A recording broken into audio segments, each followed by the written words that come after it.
Elizabeth Warren in third place in her own state. She should have known going into today that she was not going to win Massachusetts. At least there was not a very good chance of it.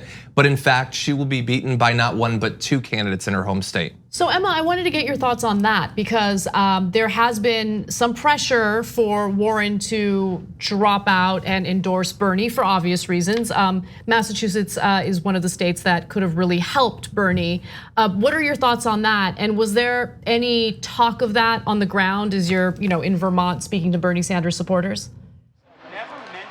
Yeah, it's obviously extremely deflating, and everyone is perplexed about Warren's strategy here. And if you took a look at her concession speech tonight or her Super Tuesday speech, it doesn't sound like a candidate who's dropping out anytime soon. She may be still under the same delusions that she's convinced herself of, that she could be some sort of unity candidate at the convention. It's a pipe dream. It's embarrassing. She's not going to win one state, let alone her home state where she came in third. I'm grossed out, so that's really how I feel about it. So she's grossed out, and although she was viciously attacking me earlier, I want to make her feel better, so I'm going to give Emma some good news. The AP is calling California for Bernie Sanders. Yeah, well, it took 3 minutes. It did. Yeah. Well, they wanted to be sure, so. Wow, he's got a giant lead in California. So as of now Decision Desk is saying 0% of the precincts reporting. I don't know how that makes any sense. But it became an early vote. Yeah, so probably early vote. Bernie's at 33.34% and Joe Biden is all the way down there at 18.50%. Yeah, so that's a good win. I of course disagree with everybody on Elizabeth Warren. One, I voted for her today, and I hope she's president. I also, I also think when my baseball team is 64-70, that if we win our last 28 games and the team in front of them loses 26 out of 20, we could make the playoffs, right? So that's not how it works. I get that, but I think staying. I don't think Bernie Sanders people ought to be complaining about somebody who stays in the race when they can't win. So there is the most likely scenario when we get to Milwaukee is that nobody has enough pledged delegates. We've been fantasizing about that possibility for election after election after election because it's exciting, and now it's going to happen, and it's terrifying of what might come out of that mess. But there is, Cenk and I were talking when we were on the campaign trail that if one guy comes in at 39% and the other guy comes in at 36% of the delegates, that it's tough to give the guy who had 36% the nomination, because the other guy would be like, I just beat you. We ran the whole way and we just beat. But somehow it is less offensive to say, all right, well, we'll give it to the person who finished third with 11%. So that scenario, and obviously that is, I've simplified what is an incredibly complicated series of negotiations that could go ballot after ballot after ballot. I think that's why people stay in the race. And if you're going to get to a convention with two candidates, who is the big story in the New York Times today, Democrats thinking maybe we don't have the right person, which is how a lot of them clearly feels.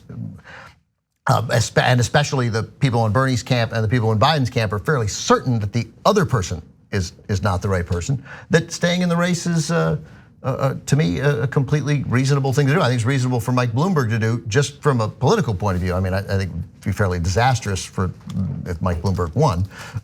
But again, like I said with Bernie, if Bloomberg actually had won, if this night had belonged to Bloomberg, which there was one of their, and not Biden, for all Bloomberg's flaws, if he had been able to get through the Democratic primary, then we wouldn't have had to worry about his flaws. That's why I disagreed with you so much when you said if Mike Bloomberg's the nominee, he won't win. I thought if he's the nominee, he'll definitely win because he would have gotten through the Democratic primaries, which would have assuaged almost all of the concerns about him.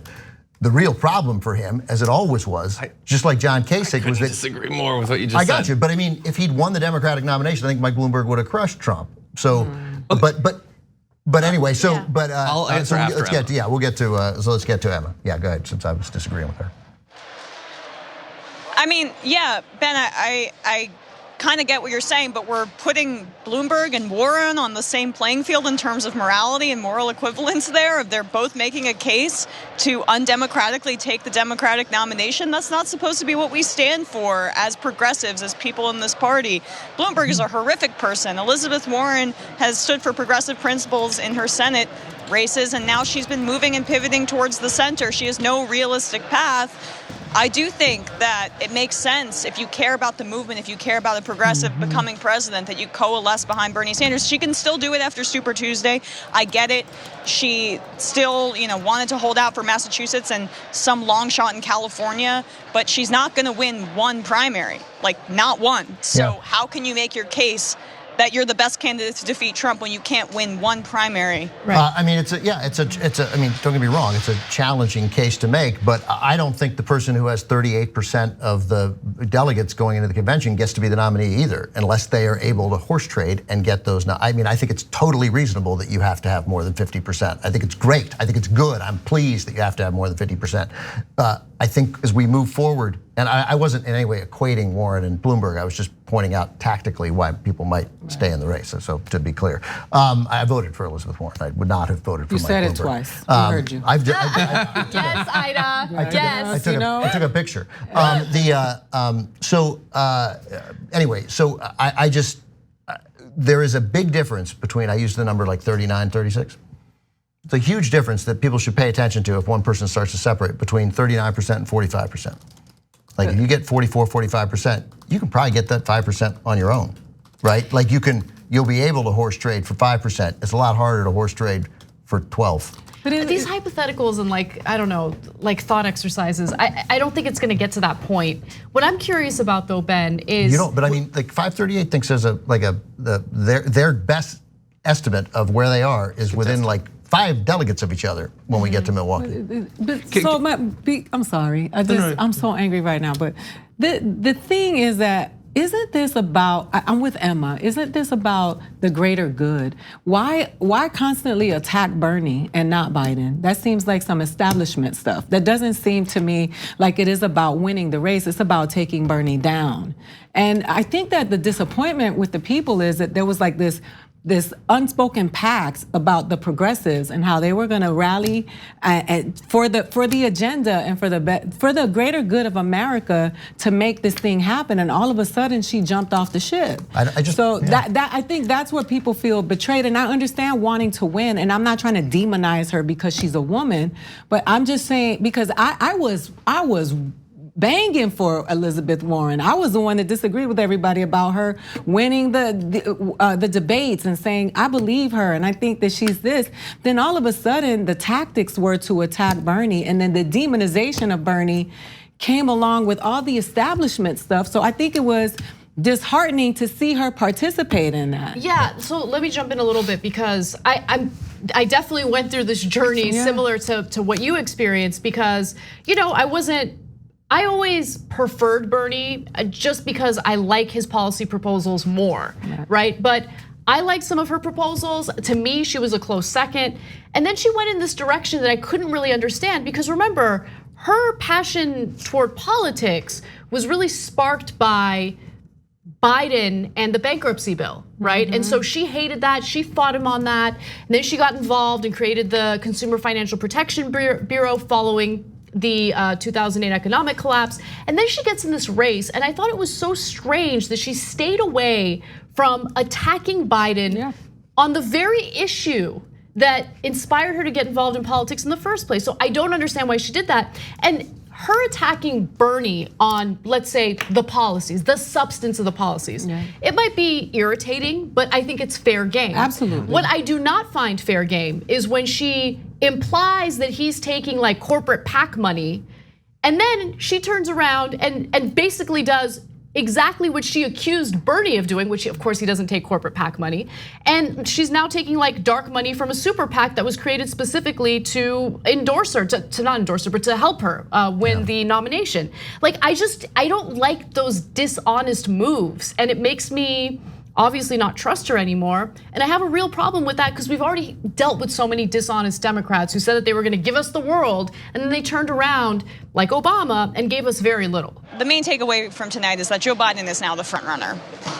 I know that's really hard to hear, but the rest of the contests do not favor Bernie Sanders. And I think that the progressive coalition has to come together because this is about more than one candidate. This is about defeating Donald Trump. And Joe Biden, he literally just confused I know it was a small gaffe, but he just confused his wife and his sister on stage. He thought he was running for the Senate. He called it Super Thursday. I mean, we can't be playing around with this. And we just nominated a corporate centrist in 2016, and we saw what happened. And are we really, so we're going to make the 2020 election about Ukraine when we could make it about Medicare for all, talking about, contrasting it with Donald Trump? Are we serious right now?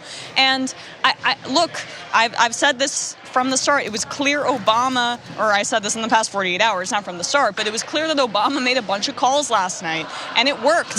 And think about if Obama came out and actually endorsed Joe Biden, the race would be over. We're actually lucky that Obama is trying to take a more principled stance while still putting his thumb on the scales behind the scenes.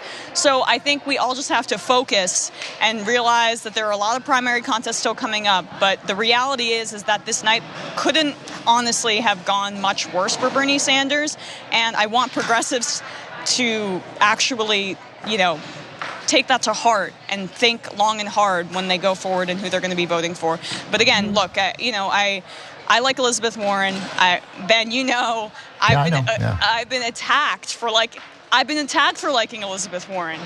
But the reality is that the circumstances have changed, and I think that there's a good chance she drops out after Super Tuesday. But if she doesn't, you gotta wonder what she's doing. You've gotta wonder what she's doing. Yeah, well, look, I don't. First of all, the best point of the night by far is from Emma when she said, Ben, I think you're right. No, when she said, do we want the future? It's a great way to frame it. Do we want the future of this campaign to be talking about Ukraine or talking about getting people help? Yeah, that is such a good prediction of what will come. Do you think Ukraine will come up if Joe Biden is the front runner? I don't know. Are you kidding me right now? Yeah. Okay. No, as Ben, as you said earlier, it'll all be adjudicated through the primary. Yeah, right. Well, Biden is less of a. But we have a very important update. Yeah, by the way. Yeah. By the way, before you get to your update, I know that Emma has to go, so I just wanted to take some time to thank you, Emma. Thanks for your hard work and reporting from the ground over there in Vermont. Yes. It was okay work. I love you on Twitter.